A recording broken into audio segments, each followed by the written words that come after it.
Hey guys, let's talk about the SQ11 Mini DV camera charging time. So basically, how long does it take to fully charge the SQ11 spy camera or Mini DV camera?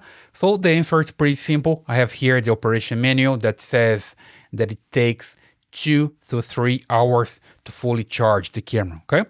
To charge the camera, you just need to use the cable. So it comes with the cable that you need to connect to the port that you have here on the camera. So pretty simple. Just need to look for the port, connect your cable, and you're good to go, okay? So you're gonna see the LED flashing when you connect the cable. Basically, the LED here close to the M button, you're gonna see that starts flashing red.